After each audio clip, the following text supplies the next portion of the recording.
When silence enters a relationship, it does not always arrive gently. Sometimes it comes as peace, as reflection, as a pause that allows two people to breathe. But other times, silence is not soft at all. It is heavy. It lingers in the room like a locked door. It feels intentional. It feels sharp. And in those moments, silence is not just the absence of sound. It becomes a message. It becomes a weapon. It becomes emotional manipulation. Imagine you are in a disagreement with someone you love. Maybe it is your partner, a close friend, a parent. You try to explain how you feel. You try to talk it through. And suddenly, they stop responding. Not just for a few minutes to calm down, but for hours, maybe days. They do not answer your calls. They read your messages but do not reply. They move around you in the same space as if you are invisible. There is no explanation. No boundary expressed. Just quiet. Cold. Controlled. Quiet. That silence is not neutral. It is communicating something powerful. You do not deserve engagement. You do not deserve resolution. You do not deserve acknowledgement. Silence can be healthy when it is used to prevent escalation. Sometimes people need time to regulate their emotions. A person might say, "I need a moment to cool down. Let's talk later." That is not manipulation. That is self-awareness. That is taking responsibility for one's emotional state. The key difference is communication. Healthy silence explains itself. Manipulative silence leaves you guessing. When silence is used as emotional manipulation, its goal is control. It shifts the power dynamic. Instead of resolving the issue, the silent person forces the other person into a state of anxiety and uncertainty. The person on the receiving end begins to question everything. Did I say something wrong? Am I overreacting? Should I apologize? Even if I'm not sure what I'm apologizing for.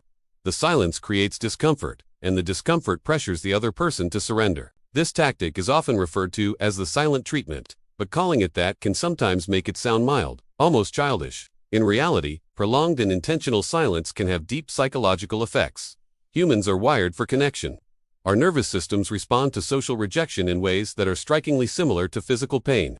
When someone withdraws emotionally and refuses to engage, it can activate feelings of abandonment and fear that run deeper than we consciously realize. The person using silence as manipulation often understands this, even if only subconsciously. They know that withholding communication creates tension. They know that you will feel unsettled, and in that unsettled state, you may be more likely to give in, to take the blame, or to comply with their expectations.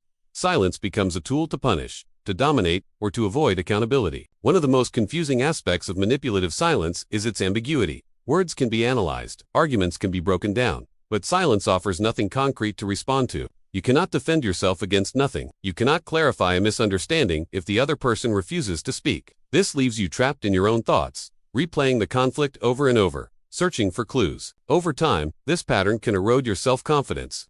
If every disagreement ends with the other person shutting down and withdrawing, you may start to associate speaking up with emotional abandonment. You might begin to silence yourself preemptively to avoid being frozen out. You become smaller, more cautious, less expressive, and that is exactly how manipulation reshapes a relationship. It is important to understand that not all silence is conscious cruelty. Some people learned in childhood that expressing emotion was unsafe. They may have grown up in homes where conflict led to explosive reactions, so they learned to cope by shutting down. For them, silence is a defense mechanism. But even when the intent is self-protection rather than punishment, the impact on the other person can still be damaging if it becomes a repeated pattern without acknowledgement or effort to change. The difference lies in responsibility. A person who uses silence defensively but cares about the relationship will eventually return and explain. They will say, "I shut down because I felt overwhelmed."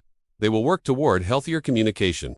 A person who uses silence manipulatively rarely reflects on its impact. Instead, they may justify it by claiming they are simply avoiding drama or that the other person is too sensitive. Manipulative silence often appears in cycles. There is tension, there is a disagreement, then there is withdrawal. The silent phase continues until the other person reaches out repeatedly, apologizes, or makes concessions.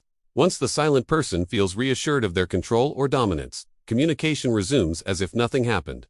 The original issue is rarely resolved. It is buried under relief that the connection has been restored. This cycle creates a powerful emotional hook. The sudden shift from cold detachment back to warmth can feel like a reward. It can create a dynamic similar to intermittent reinforcement, where unpredictable affection strengthens attachment. The person on the receiving end may cling more tightly to the relationship, hoping to avoid future withdrawal. Silence can also be used to rewrite reality. If you express hurt and the other person responds with complete non-engagement, your feelings are left suspended. There is no validation, no discussion, no closure. Over time, you may begin to doubt whether your feelings are valid at all. The absence of response sends an implicit message that your emotions are not worth addressing. Another form of manipulative silence is selective responsiveness. The person may talk to others normally, but ignore you specifically. They may post on social media, laugh with friends, and carry on conversations in front of you, while still refusing to acknowledge your attempts to communicate. This targeted silence intensifies the sense of exclusion. It is not that they cannot speak, it is that they choose not to speak to you. In romantic relationships, silence can be particularly destabilizing because intimacy depends on emotional openness. When one partner withholds communication as punishment, it undermines the foundation of trust. You begin to walk on eggshells. You measure your words carefully. You become hyper-aware of shifts in tone and mood. The relationship starts to revolve around avoiding the next shutdown. In families, manipulative silence can be even more deeply rooted. A parent may ignore a child as a form of discipline, believing it teaches a lesson. But for a child, prolonged emotional withdrawal from a caregiver can feel like existential threat. It can plant seeds of anxiety that persist into adulthood. The child may grow into an adult who fears abandonment intensely and overcompensates in relationships. Silence as manipulation thrives in environments where emotional literacy is low. If people are not taught how to name and express their feelings, they may default to withdrawal. But when silence is used strategically to control outcomes, it crosses the line from immaturity into emotional coercion. You can often identify manipulative silence by the way it makes you feel. Healthy space, even when uncomfortable, carries an undercurrent of safety. You know the conversation will resume. You know the bond is intact. Manipulative silence feels different. It feels like you are being erased. It feels like the relationship is hanging by a thread that only the other person controls. It is also telling whether the silence is paired with accountability. Does the person ever acknowledge how their withdrawal affects you? Do they show willingness to change, or do they dismiss your concerns and accuse you of being dramatic? Manipulation often involves turning the focus back onto you, framing your reaction as the problem rather than the behavior itself. Breaking free from the grip of manipulative silence begins with recognizing it for what it is. Naming the pattern reduces its power. Instead of internalizing the anxiety as proof that you did something wrong, you can see it as a dynamic being played out. This shift in perspective is crucial. It restores a sense of agency. If you are dealing with someone who uses silence to control, setting boundaries becomes essential. Boundaries might sound like, if you need space, I respect that, but I need you to tell me and agree on a time to talk. Or, I will not chase you when you withdraw. I'm here when you're ready to communicate respectfully. These statements shift responsibility back where it belongs. Of course, setting boundaries is not always easy. Manipulative silence often triggers deep fears. You may worry that if you stop reaching out, the relationship will end. And sometimes, it might. But a relationship sustained only by one person's pursuit and the other's withdrawal is already unstable. There is also an internal boundary to cultivate. It involves resisting the urge to over-apologize simply to restore contact. It involves tolerating the discomfort of not being responded to without scrambling to fix it. This is incredibly challenging because it goes against our instinct to repair connection quickly. But growth often requires sitting with that discomfort. For those who recognize themselves as the silent party in conflicts, reflection is equally important. Ask yourself what drives the withdrawal. Is it fear of saying the wrong thing? Is it a desire to avoid vulnerability? Or is it an attempt to make the other person feel guilty? Honest introspection can reveal motivations that are uncomfortable, but necessary to confront. Learning to communicate during conflict is a skill. It does not come naturally to everyone. It requires emotional regulation, empathy, and courage. But choosing silence as a weapon ultimately damages not only the other person, but the relationship as a whole. It creates distance where understanding could have grown. Sometimes, silence is a symptom of deeper incompatibility. If two people have fundamentally different communication styles and neither is willing to adapt, repeated cycles of withdrawal and pursuit may signal that the relationship cannot meet both individuals' needs. Recognizing this can be painful, but it can also be freeing. The impact of manipulative silence is cumulative. A single episode may feel upsetting but manageable. Repeated over months or years, it can reshape your sense of self. You might begin to see yourself as needy for wanting discussion. You might minimize your own hurt. You might accept less than you deserve simply to avoid being shut out. Healing from this pattern involves rebuilding trust in your perceptions. It involves reconnecting with your right to be heard. Therapy can be helpful, especially if the silence has triggered old wounds related to abandonment or rejection. Supportive friendships can also counterbalance the isolating effect of emotional withdrawal. It is worth noting that cultural factors can influence how silence is perceived and used. In some cultures, indirect communication is more common, and open confrontation may be discouraged. However, even within those contexts, there is a difference between respectful restraint and punitive exclusion. The intention and the pattern over time matter more than a single instance. Technology has amplified the reach of manipulative silence. Ignoring messages, leaving texts unread, unfollowing someone abruptly. or blocking without explanation can all serve as modern forms of withdrawal. The digital world provides new tools for the same old dynamic, withholding connection to assert control. Ultimately, healthy relationships are built on mutual willingness to engage, even when it is uncomfortable. Conflict is inevitable wherever there is closeness.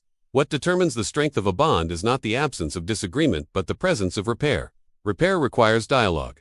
It requires vulnerability. It requires sound. Silence, when used mindfully, can create space for clarity. But silence, used as punishment, creates confusion and fear. It sends the message that love and connection are conditional on compliance. It teaches the other person that their voice is dangerous or unwelcome. If you find yourself shrinking to avoid triggering someone's withdrawal, that is a sign to pause and reflect. Your needs are not too much. Your desire for communication is not unreasonable. A relationship should not feel like a guessing game where you are constantly trying to decode what went wrong. And if you are the one who retreats into silence, consider what it would mean to stay. To express the discomfort instead of disappearing behind it. To say, I'm hurt, or I'm overwhelmed, instead of saying nothing at all. Speaking may feel risky, but it builds bridges. Silence, when weaponized, builds walls. At its core, emotional manipulation through silence exploits our basic need for connection. It leverages our fear of loss. But awareness changes the equation. When you understand the pattern, you can choose how to respond. You can refuse to chase. You can insist on communication. You can walk away if necessary. No one deserves to feel invisible in a relationship. No one deserves to be punished with absence for expressing a feeling. Silence should be a space where both people can breathe, not a void where one person suffers. When we shift from using silence as control to using words as tools for understanding, relationships transform. They become safer, more resilient, more honest. And in that safety, true intimacy has room to grow. So the next time silence fills the space between you and someone you care about, listen closely. Is it a pause that protects, or a withdrawal that punishes? Is it an invitation to reflect, or a strategy to control? The answer lies not just in the quiet itself, but in the intention behind it and the pattern that follows. Because silence, powerful as it is, should never be the loudest voice in the room.